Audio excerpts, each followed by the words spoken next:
Welcome to the House of David, Life Everlasting, a PBS television series that will chronicle the life and times of the House of David. We are so happy that you're with us, but before we move on, we have to tell you about our underwriters. Those are the folks that helped us bring you this presentation. Telling incredible stories and keeping the past alive, Moondog Productions is proud to bring you the great history of the House of David in Southwest Michigan. Find out more about Moondog Productions by going online to moondogpro.net. The House of David Museum is proud to tell the stories of Southwest Michigan's rich history. Located in St. Joseph, Michigan, the House of David Museum has a wide array of memorabilia for your viewing pleasure. To schedule a tour, call 269-325-0039. Post-production facilities provided by True Blue Farms in Grand Junction, Michigan. True Blue Farms has been contributing to the overall health and wellness to people all over the world for over 100 years with blueberries. Find out more at truebluefarms.com. Telling Southwest Michigan's history through radio and podcast. Rob Bird's Moondog Show and the House of David podcast are happy to be a part of telling this great story.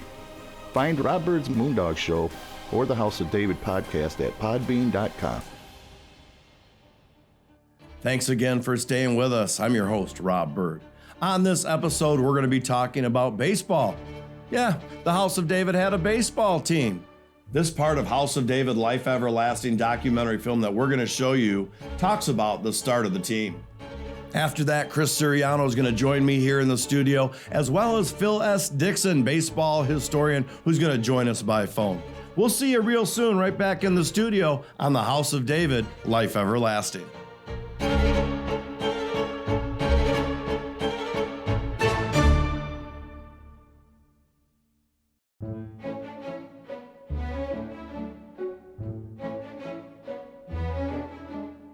In 1914, Benjamin formed a baseball team, the likes of which has never been seen before. These players all had long hair, long beards, and were considered to be some of the greatest players to have ever played the game. They had a few good players. Few guys were pretty good at baseball. Ben noticed there's a whole lot of them that are super talented athletic guys. So they had this family, the Talley brothers, that came from Arkansas that were great baseball players. And he thought, you know what? He loved baseball himself. Why not form a team? So he formed a team of what he thought was the best baseball players in 1914. And part of the rule is that at the House of David in general is you don't ever cut your hair, and men can never shave because he's supposed to be in the likeness of Jesus. And they quoted a scripture in Leviticus because of that reason. So the men never cut their hair shaved. And so by the time the boys got there, a lot of them came from other parts of the world already believing in this faith. So the boys had long hair, which is very unusual, right? So they start playing baseball in 1914. By 1915, they won the Michigan State Championship in baseball. By 1917, they're featured in the Spalding Baseball Digest, which is like the Bible of baseball, right? By 1919, they're on the front page of the New York Times and the front page of almost every major media across the country. Here's this crazy oddity of a baseball team, guys with long hair and beards that are busting everybody's chops. They're beating everybody. By 1920, they were winning 70-80% of their games, and they're playing like 140 to 160 games a year. So by 1920-21, they're the biggest draw in baseball. People in the community of St. Joe and Benton Harbor, people that I had given talks to and things like that, they would want to tell me about going over to the House of David and watching a baseball game or a donkey baseball game, or a game between Rube Foster's black team, Negro team. I think they were out of Chicago. They just had a great time. Well, the House of David are one of baseball's greatest attractions. And whether they were playing a local town team or a Negro League team, the thing that the House of David, they were unusual. And they were good ball players. So you're talking about the golden age of semi-professional baseball. And so the House of David could come in, and it's going to be one of your biggest draws of the year. They made quite an attraction. And, especially I'm thinking of like in St. Joe, Benton Harbor, the community was really looking forward to seeing the Negro team play against the House of David team. And the Negro teams also often would have a comedian or do crazy things. And like Cool Papa Bell, he could steal almost any base he wanted to, and may have been one of the fastest base runners in all of baseball. But they made quite an attraction. Well, when I think of the House of David, this whole era of baseball that they participated in, you've got to tell the stories.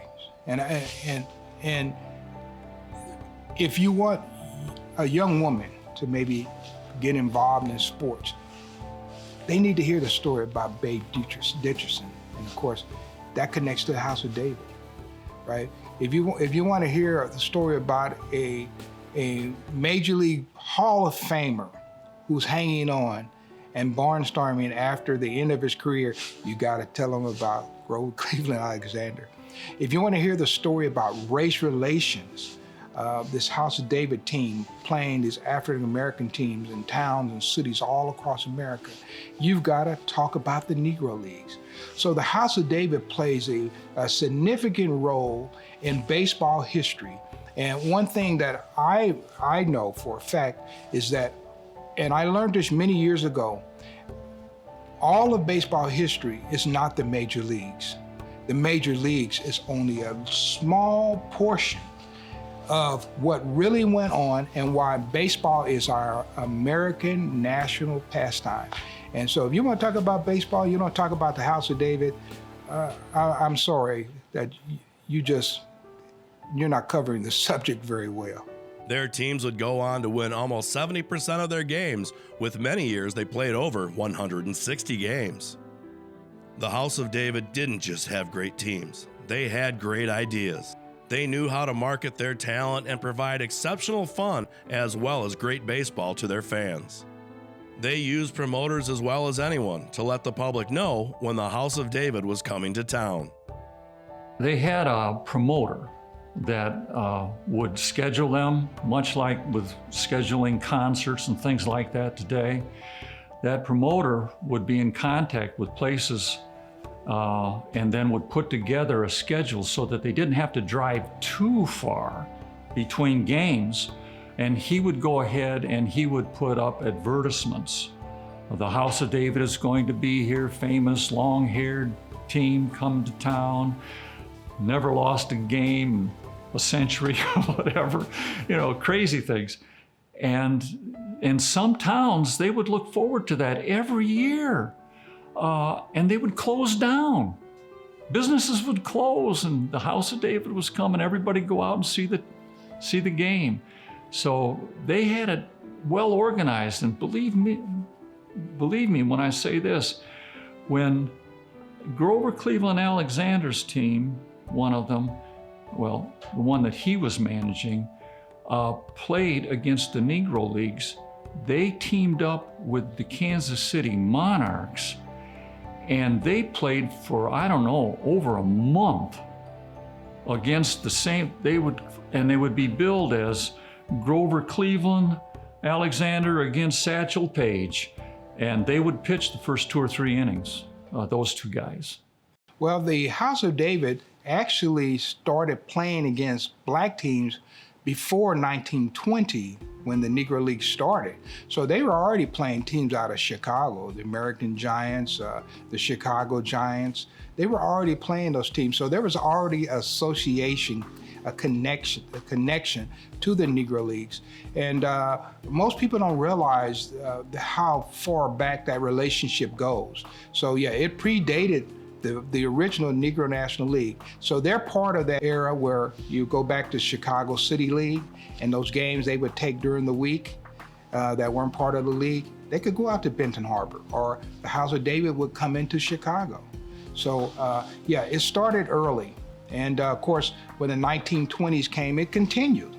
First of all, in 1929, you have the Depression, and it pretty much destroys that first Negro National League in the West. So by 1931, the Kansas City Monarchs are kind of barnstorming, but by 32, they're out of it completely. And so they're able to play teams like the House of David and actually take them on the road and play a series of games with them, not just one game here. And so it became a great connection. And I might also mention the Kansas City Monarchs in 1930 were pioneers of night baseball. So they had the lights that they could put on the trucks. And so they were a touring light show. And they went to towns all over America. The first night baseball game ever played in Pittsburgh's Forbes Field was with those lights, the Kansas City Monarchs touring lights. They played against the Homestead Grays. By the 1930s, the House of David teams were so famous that people were impersonating the House of David teams. So they're getting guys together, super athletes, telling them to grow your whiskers. We're going to put House of David on your uniform. We're going to play ball and travel the world. And so at one point there was like 5 and 6 teams. They called them imposter teams that were fake House of David teams traveling around America. I still think that's part of the history. I don't consider them not part. That was a good part.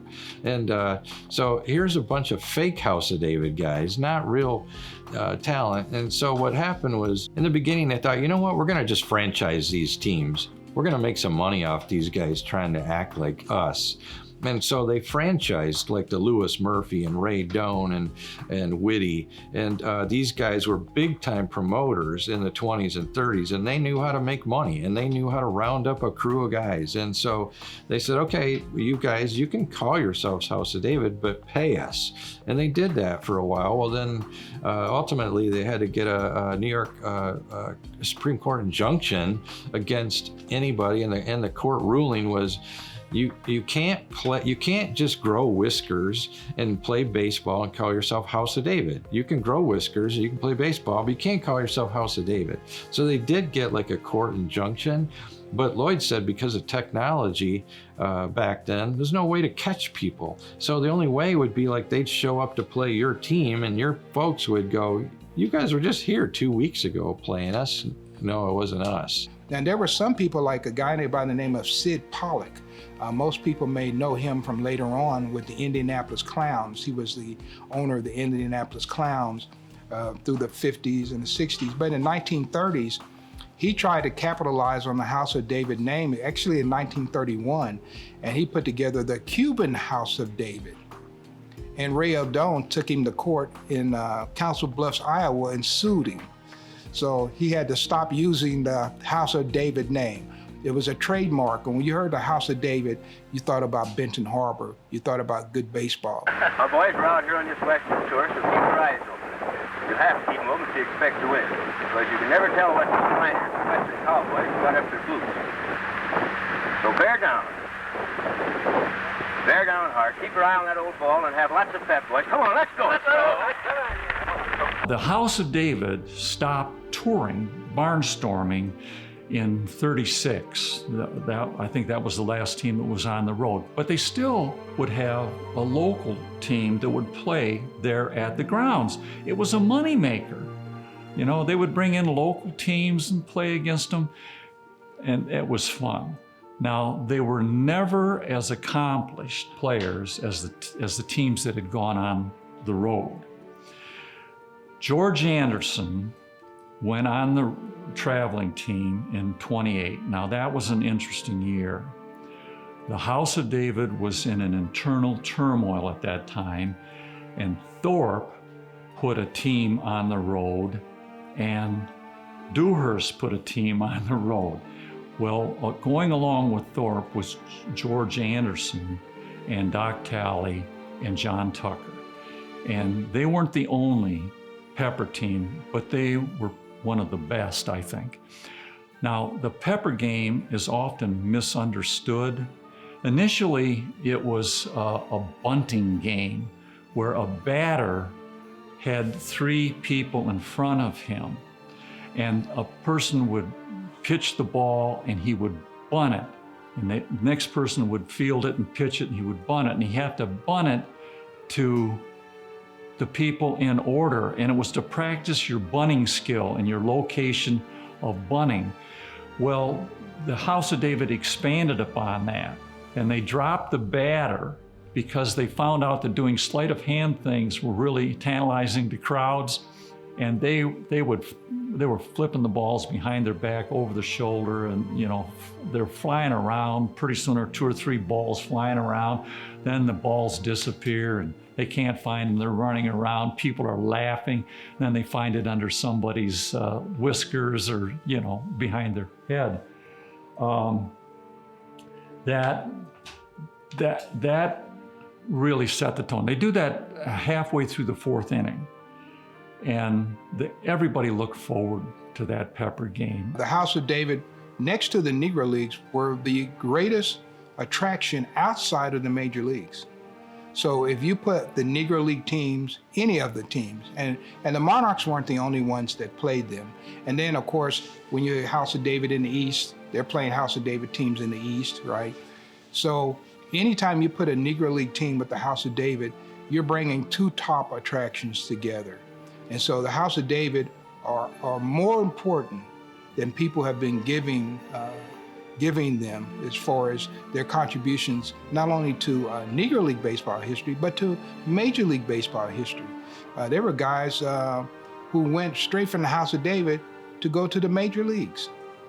And of course, Grover Cleveland Alexander, you can't tell his story without talking about his tenure as a manager and pitcher for the House of David. One thing about Grover Cleveland, and I might go back to Ray Eldon.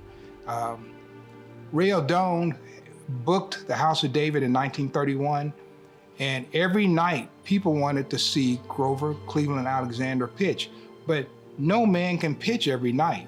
So he would come and pitch 1 inning, and then the next night he might not pitch. And so they would come out to the game and maybe coach the third baseline. They were disappointed because they wanted to see him pitch. And then, of course, the local ball players, everybody wanted to say they got a hit off of Grover Cleveland Alexander. So they were lined up, man. It was the biggest thing. And so the House of David, vastly underrated for their contribution. And telling the story of the House of David is like telling the story of Major League Baseball or telling the story of the Negro Leagues. It's vastly important that we continue to talk about this team. Thanks for staying with us on House of David, Life Everlasting. My co-host Chris Siriano is with me again today. And on the phone, our good friend Phil S. Dixon, who is a Negro League historian and, all-around baseball historian. How are you today, Phil? I am doing amazingly well. Well, it's good to hear from you, and glad you could join us on the show. Chris, do you have a question? Where would you start? Because I know the baseball for the House of David has been a passion for you also, and his Negro League experience, which really has a huge tie into the House of David. What would you want to know from Phil Dixon?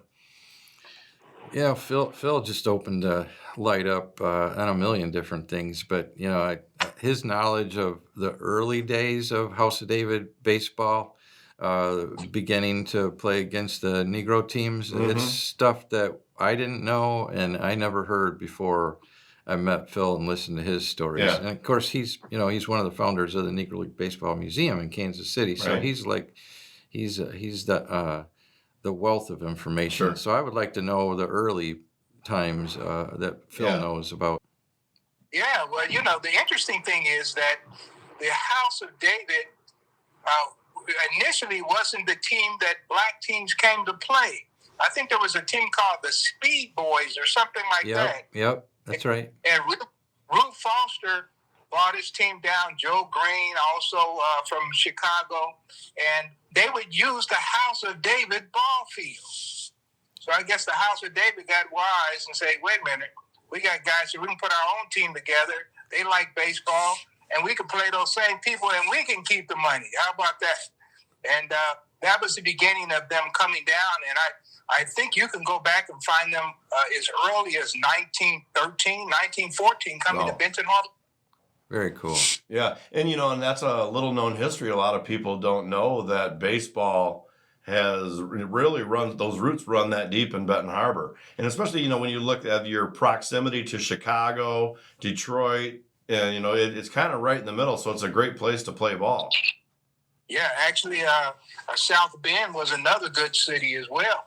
Yeah, and they do still have a minor league team, and you've been down there for a game. What a beautiful field that is. So when you think about all the things that happened over those years, what kind of was the most significant thing that happened between the House of David and the Negro League teams? Well, I would be willing to bet. Now, I've never actually done the calculation, but I feel pretty comfortable in saying that the House of David played African American teams more than any other non-African American unit. Yeah. So, and I would even go as far as to say that Grover Cleveland Alexander pitched more games against black teams because he was a member of the House of David than any other player in professional baseball history pre-integration. So they're pretty important. Very Yes, important. indeed. That's a great point. Yeah. Well, what else would you want to know, Chris? When they played in the dark without the lights, and then the Kansas City Monarchs started traveling with the House of David, and they both had their own lighting trucks. What do you think about all that, Phil? Well, first of all, it revolutionized baseball because the Kansas City Monarchs came out with the portable lighting system in 1930. And the House of David, they're part of that whole thing because they played the first ever modern night baseball game in Independence, Kansas against the Independence Producers. And if you ever go down to Independence, Kansas, they got gigantic pictures that'll cover a whole wall of that game. Very and so the House of David is important in the history of night baseball, but with the Kansas City Monarchs lights in 1930 and the Monarchs' relationships with a guy named Ray L. Doan out of Muscatine, Iowa, who was booking the House of David in 1930, and that partnership when they brought on Grover Cleveland Alexander, what you have in 1931 is they're using the Monarchs' lights. Well, cool. When you Very say cool. that the lights revolutionized baseball, to me, that's an understatement. It totally changed the game. It almost changed the game so much that when you go to a day game, it's like, wow, this is kind of weird. Right. And if you've ever played in a night game or gone to a professional night game, whether it's minor league or major league, the night it's electric. Right. So different. Yeah. How did that go down when, they were going to certain cities and they're saying, we've got this team, a colored team waiting for us to play? And, how did that go down? Because in those times, there were lots of folks that weren't very tolerant. Yeah, well, one thing about it, you're talking about pure entertainment. So the African Americans, they have some of the greatest baseball players that ever lived that couldn't play in the American National League. So you're going to see great baseball, and then you're going to see entertainment because the kind of baseball they played wasn't just baseball. So you're going to see guys taking the extra base. You're going to see guys beating out ground balls to the infield.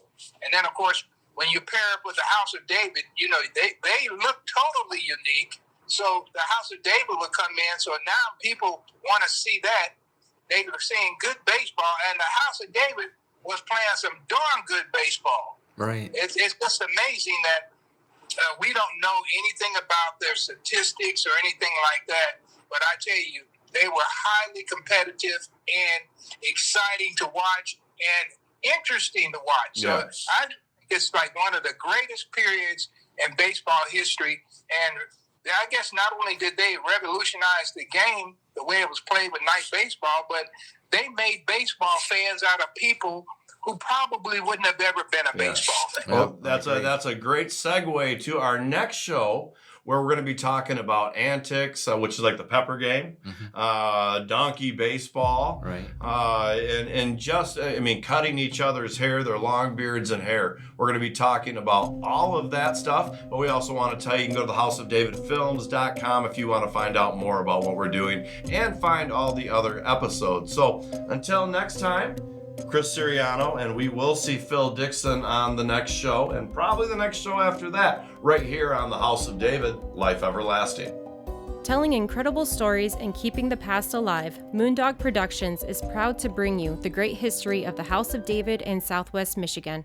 Find out more about Moondog Productions by going online to moondogpro.net. The House of David Museum is proud to tell the stories of Southwest Michigan's rich history. Located in St. Joseph, Michigan, the House of David Museum has a wide array of memorabilia for your viewing pleasure. To schedule a tour, call 269-325-0039. Post-production facilities provided by True Blue Farms in Grand Junction, Michigan. True Blue Farms has been contributing to the overall health and wellness to people all over the world for over 100 years with blueberries. Find out more at truebluefarms.com. Telling Southwest Michigan's history through radio and podcast. Rob Byrd's Moondog Show and the House of David podcast are happy to be a part of telling this great story. Find Rob Byrd's Moondog Show or the House of David podcast at podbean.com.